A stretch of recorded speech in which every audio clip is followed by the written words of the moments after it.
बात है 18 जुलाई 1947 की, जब ब्रिटेन के हाउस ऑफ कॉमन में भारत को आजाद करने का प्रस्ताव पारित हुआ और इसी के साथ भारत की आजादी की घोषणा हो गई। उधर तो भारत की आजादी का ऐलान हुआ, इधर जानकारी मिलने पर भारतीय रियासतों में हड़कंप मच गया, क्योंकि आजादी के प्रस्ताव में ये लिखा था कि भारत दो हिस्सों यानी कि दो देशों भारत और पाकिस्तान में बंट चुका है और रियासतों को ये आजादी दी गई कि वो दोनों में से किसी भी देश का हिस्सा बन सकते हैं। लेकिन भोपाल के नवाब हमीदुल्लाह खान फैसला ले चुके थे कि वो अपनी रियासत को पाकिस्तान में शामिल करेंगे। हमीदुल्लाह खान मोहम्मद अली जिन्ना के बहुत अच्छे दोस्त थे और वो हर तरह से मोहम्मद अली जिन्ना के साथ रहना चाहते थे। लेकिन अब उनके सामने ये सवाल था कि भोपाल और पाकिस्तान के बीच में 5 राजस्थानी रियासतें आती थीं। अब इन रियासतों को लेकर भोपाल के नवाब हमीदुल्लाह और पाकिस्तान के मोहम्मद अली जिन्ना दिमाग लगा रहे थे कि इन्हें पाकिस्तान में कैसे शामिल किया जाए। बहुत सोच समझकर दोनों ने राजाओं से मुलाकात करनी शुरू की। मोहम्मद अली जिन्ना कोरे कागज पर सिग्नेचर करते और राजाओं को भरोसा दिलाते कि अगर वो पाकिस्तान में शामिल होंगे तो उनकी हर शर्त मानी जाएगी। मोहम्मद अली जिन्ना और भोपाल के नवाब हमीदुल्लाह ने ज्यादातर रियासतों को पाकिस्तान में शामिल होने के लिए राजी कर लिया।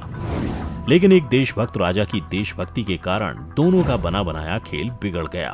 वो राजा कौन थे, ये समझने के लिए हमें इतिहास में थोड़ा पीछे चलना पड़ेगा और कहानी को पूरा समझने के लिए वीडियो में हमारे साथ लास्ट तक बने रहिए। कहानी शुरू होती है जब ब्रिटेन के प्रधानमंत्री विंस्टन चर्चिल चुनाव में हार जाते हैं और उनकी जगह पर नए प्रधानमंत्री क्लीमेंट रिचर्ड एटली चुने गए। ये वो दौर था जब भारत में एक तरफ आजादी को लेकर आंदोलन हो रहे थे और दूसरी ओर बंटवारे को लेकर दंगे। भारत के हालात से निपटने के लिए उस टाइम के वायसराय लॉर्ड वेवेल नाकाम साबित हो रहे थे। इसलिए 12 फरवरी 1947 को लॉर्ड माउंटबेटन को भारत का नया वायसराय बनाकर भेजा गया। उस वक्त भारत में आजादी की लड़ाई चरम पर थी और ब्रिटिश हुकूमत लगातार 2 विश्व युद्ध झेलने के बाद इतनी ताकत नहीं रखती थी कि इन दंगों से आसानी से निपट सके। इसलिए ब्रिटेन की संसद में भारत की आजादी का प्रस्ताव पास कर दिया गया और इस प्रस्ताव में कुल 20 धाराएं शामिल की गईं। इन धाराओं से ही भारत का आने वाला टाइम तय होना था। साल 1923 तक भारत की सभी रियासतें ईस्ट इंडिया कंपनी के अंडर में आ चुकी थीं, सिर्फ कुछ ही रियासतों को छोड़कर। आजादी के प्रस्ताव की धारा 8 में रियासतों को ये छूट दी गई थी कि वो चाहे तो भारत या पाकिस्तान में शामिल हों या चाहे तो आजाद रहें, और ज्यादातर रियासतें आजाद रहना चाहती थी। लेकिन सरदार पटेल भारत की 565 रियासतों को भारत में मिलाने के लिए लगातार दिलो जान से कोशिश कर रहे थे। अब बात करें राजस्थान की, तो राजस्थान में 1947 तक 19 रियासतें और 3 ठिकाने थे। इंडिया से अगर जैसलमेर, जोधपुर और मेवाड़ रियासत पाकिस्तान में शामिल हो जाते तो इंदौर और बड़ौदा के राजा को मनाकर भोपाल के नवाब हमीदुल्लाह खान पाकिस्तान में शामिल करके अपना सपना पूरा कर सकते थे। हमारा देश भारत छोटी छोटी 565 रियासतों में बटा था। आजादी के प्रस्ताव में एक ये शर्त भी रखी गई थी कि जिन रियासतों की आबादी 10 लाख से ज्यादा है और सालाना आमदनी 1 करोड़ से ज्यादा है तो वही आजाद रहने के लिए हकदार हैं। इस शर्त को सुनकर छोटी छोटी रियासतें खुद ही हिंदुस्तान और पाकिस्तान में शामिल हो गईं। लेकिन जो बड़ी रियासतें थीं, उनके राजा भारत या पाकिस्तान में शामिल होने के लिए अपनी हर शर्त मनवाने को लगे थे।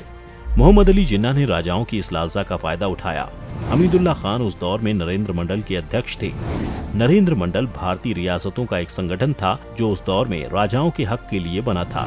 इस संगठन को दूसरे नाम चैम्बर ऑफ प्रिंस से भी जाना जाता था। ये संगठन साल 1920 में बनाया गया था। नरेंद्र मंडल के अध्यक्ष होने के नाते हमीदुल्लाह खान का सभी राजाओं के साथ उठना बैठना था। अब धौलपुर के राजा उदयभान सिंह अपनी रियासत को आजाद रखना चाहते थे।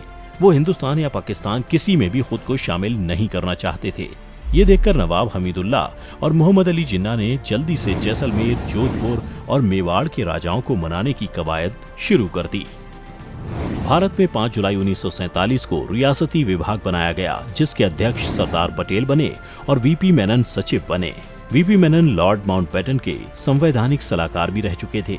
अंग्रेजों ने मोहम्मद अली जिन्ना और सरदार पटेल को विलय पत्र देकर कहा कि आजादी से पहले जितनी रियासतों को अपने देश में मिला सकते हो मिला लो। लेकिन बहुत सी रियासतें ऐसी भी थीं कि जो चारों ओर से भारत से घिरी थीं और पाकिस्तान जाने का उनका सवाल ही नहीं बन सकता था। रियासतों को जिन्ना आजाद रहने के लिए उकसा रहे थे। कई रियासतें ऐसी भी थीं जो पाकिस्तान में थीं और भारत में शामिल होना चाहती थीं।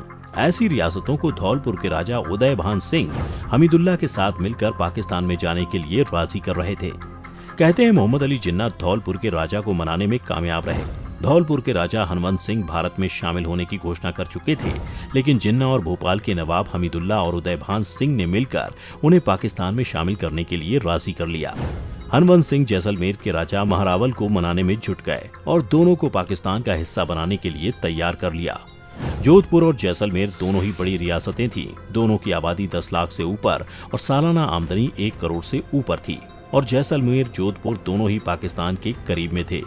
इस तरह सभी रियासतों को मनाकर भोपाल के नवाब हमीदुल्लाह का पाकिस्तान में शामिल होने का सपना लगभग पूरा हो चुका था। अब सिर्फ मेवाड़ को पाकिस्तान में शामिल करना बाकी था। अब बात आती है मेवाड़ के राजा भूपाल सिंह की। इस बारे में बात करने के लिए कौन जाएगा, क्योंकि मोहम्मद अली जिन्ना, राजा उदयभान सिंह और नवाब हमीदुल्लाह खान तीनों में से किसी में भी हिम्मत नहीं थी जो महाराणा भूपाल सिंह से बात कर सके। महाराणा भूपाल सिंह महाराणा प्रताप के वंशज थे। मोहम्मद अली जिन्ना ने ही महाराणा भूपाल सिंह को एक पत्र लिखा और मेवाड़ को पाकिस्तान में मिलाने के लिए तरह तरह के लालच दिए। राजा भोपाल सिंह ने मोहम्मद अली जिन्ना को पत्र लिखा और कहा कि मुझे कहाँ मिलना चाहिए, कहाँ जाना चाहिए, ये तो मेरे पूर्वजों ने निश्चित कर दिया था। अगर वो थोड़े भी डगमगाते तो हमारे लिए हैदराबाद जितनी ही रियासत छोड़ जाते। हैदराबाद उस वक्त की बड़ी रियासत थी। उन्होंने ऐसा नहीं किया और ना ही मैं करूंगा। मैं हिंदुस्तान के साथ हूँ। जवाब पढ़कर मोहम्मद अली जिन्ना और नवाब हमीदुल्लाह खान की आंखें शर्म से झुक गईं और वो समझ गए कि मेवाड़ को पाकिस्तान का हिस्सा नहीं बना सकते। हार कर नवाब ने भारत के विलय पत्र पर सिग्नेचर कर दिए और भोपाल को भी भारत में मिला लिया गया। 14 जनवरी 1947 को सरदार पटेल खुद राजा भूपाल सिंह के पास गए। कहते हैं जब भूपाल सिंह ने सरदार पटेल से बैठने को कहा तो इस पर सरदार पटेल ने हाथ जोड़कर कहा, महाराणा, हम तो आपको दिल्ली ले जाने आए हैं, चलिए और दिल्ली का सिंहासन संभालिए। आपके पूर्वजों की दी गई कुर्बानियों से ही तो आज ये वक्त आया है। कहते हैं सरदार पटेल की इन सरलता और गंभीरता भरी बातों से महाराणा भूपाल सिंह की आंखें डबडबा गईं और उसी दिन मेवाड़ राज्य को भारत में शामिल कर दिया गया। महाराणा भूपाल सिंह को महाराज प्रमुख का लक़ब दिया गया। तो दोस्तों, आपको ये कहानी कैसी लगी? हमें कमेंट करके अपनी राय जरूर बताएं। वीडियो पसंद आई हो तो इसे लाइक और शेयर करें और चैनल को सब्सक्राइब करना ना भूलें।